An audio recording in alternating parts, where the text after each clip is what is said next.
So yesterday I started working on the Astro van. I can't make up my mind if I want to keep this AC.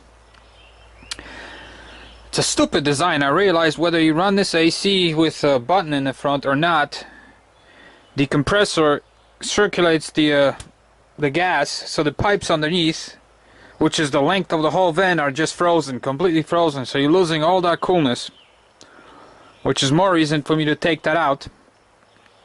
But unfortunately the pipe from like somewhere around here all the way to the compressor is a solid piece. There's no fitting or anything. I can just disconnect. So I don't know what to do about it. But if you look at the look at my wheels, by the way, I cleaned the wheels finally. So they were just brown. They had this, I don't know what it was, baked on. I used the steel wool, and man, they came out like brand new. But anyways, here's the pipe. This is the pipe for the AC. That's the pipe that goes ice cold. This one gets really hot because it's a return one. So anyways, this whole pipe here goes around here, goes back here. It's completely frozen. No matter if you run the rear air conditioner or not, that pipe is frozen. As soon as you start a car and you turn the front AC on, that pipe just goes and just frosts up. So you lose all that coolness because that's outside the vehicle. You're going on the highway, all the air blowing by it, so it's kind of stupid design. I think that should have been insulated. Because most cars, the AC pipes are always insulated. Even the little capacitor that holds the gas and everything, that's always insulated. On this vehicle, nothing is. I'll show you what I've done here today. So I cleaned all the wheels. They're all like new again. I detailed this whole engine thing. This was just covered. It was just completely, you know, 1/4 inch dust and dirt baked on it. So I cleaned it all up. I mean, these containers, you could barely see them before. And it was kind of like here. You can see where I didn't clean. I couldn't get it in all the little nooks and crannies. I mean, I could if I take a pressure washer, but I don't like flooding the engine with water. So here's another wheel that I've cleaned up, and obviously the last one here still all looks like new. Here's what I did. I cleaned the seats completely.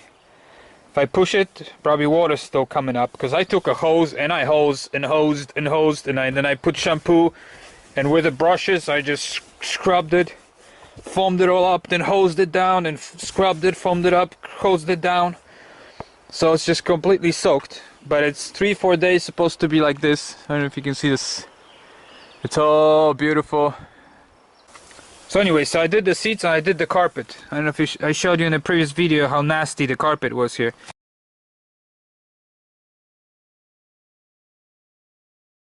Again, I took a hose and I kept shampooing it and just rinsing the hose, and I have the vehicle parked on the angle, and this thing is still dripping. Well, I actually stopped. And I clean all this up and clean all this up, and it's not really good in the cracks there. But as you can see, the vehicle, whoops, here's the back. This carpet was so filthy. The vehicle is parked like that, so everything kept draining down. And I was just doing like a Jeep. I might come back here and clean this up, because it's just, I missed the spot. When it was wet, I didn't see it. But then again, I get this little thing going in here, so who cares? Anyways, I just wanted to get most of it. Whoa, every time I touch it I get all wet. But this came out super nice. Nice and clean. And detailed the whole thing, everything. Now everything is clean. Except the windshield. I gotta wash the windshield. And but as you can see, the seats are now absolutely spotless. They weren't dirty, they didn't have any stain, but actually they were quite dirty. When I started foaming them up and brushing them, I mean, the foam was all brown, because everything else was brown on this car, covered with that dirt road dust that the camp was on a dirt road. So it kind of penetrated the seat and stuff, so now it's just like absolutely spotless, both seats. There's nothing on them. They look like brand new seats. So I did that, and I washed the floor, as you can see. So that's all nice and clean now. Like I said, I still don't know what to do with that stupid AC. It works really well. When you turn it on, it blasts. Actually, it seems like it's moving more air, cold air, on this one versus the front. If I turn the front on full blast and I turn the rear on full blast, the rear air conditioner actually blows colder and stronger. So I'm kind of stuck on this AC. I don't know if I want to pull it out. So I pulled everything out from this side, and so much more room. This vehicle wastes so much room. If I put this back on, my goodness. I'll show you. It's crazy amount of room that you're losing. You know, if this goes up here, as you can see, that's how much room, because it goes pretty much even with the wheel well.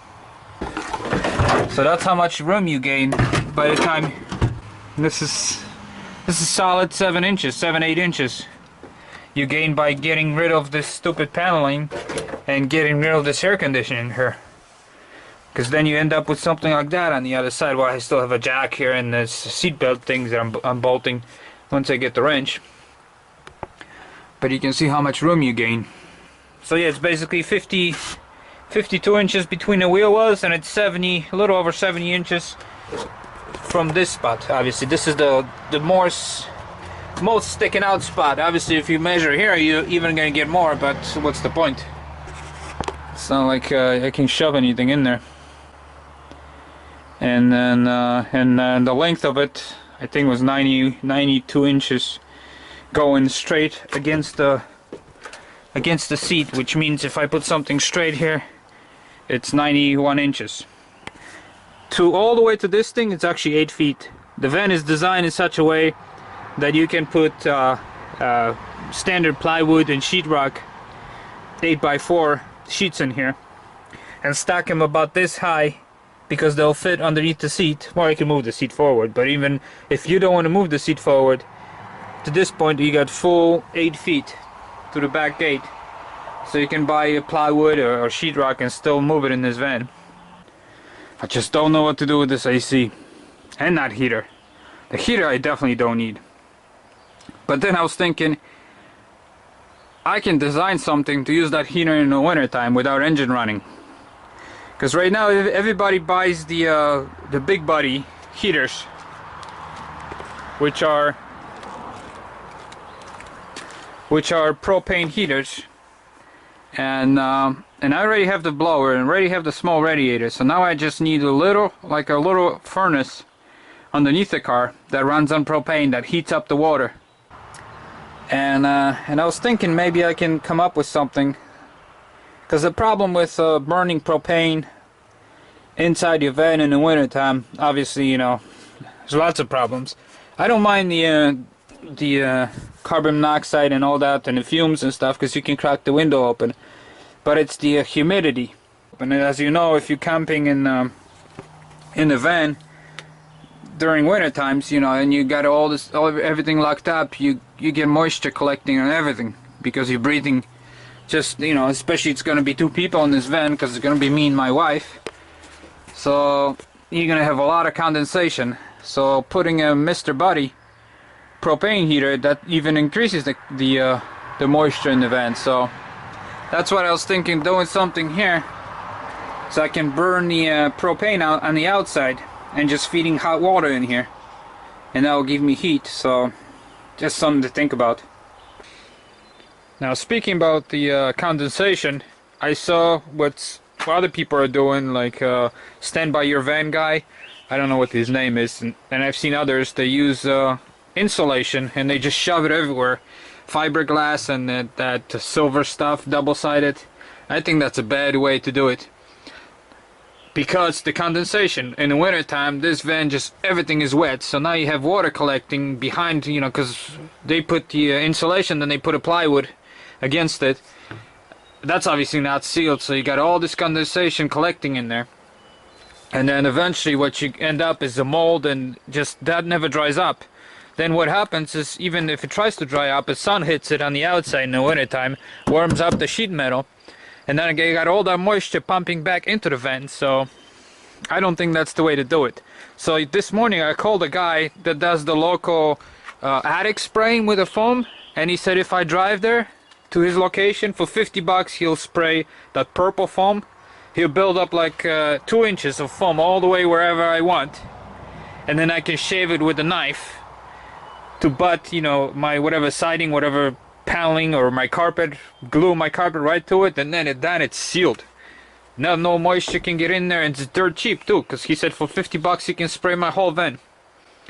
So I think that's the way to do it. If you're trying to insulate your van, forget about buying all this fiberglass and everything else. You're gonna spend a fortune. Call your local guy who sprays the attic. You have to drive to his location, obviously, because you know if he has to come up to you, you're gonna pay for it.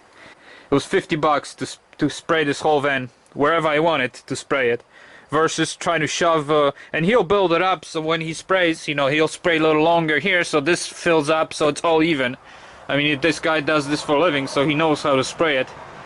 So when it all expands, it's kind of even. And then you basically, he says you have to take a knife and you can shave it to wherever you want. But the advantage is you'll never get condensation behind it. And then that foam is, it's non-breathable foam, so it doesn't soak up the all the moisture like your normal pink insulation will, even though it's trapped between two aluminum foils. It's still gonna absorb all that moisture and hold it there, and you're gonna get mold and get sick and all that stuff. So I think spraying is the way to go.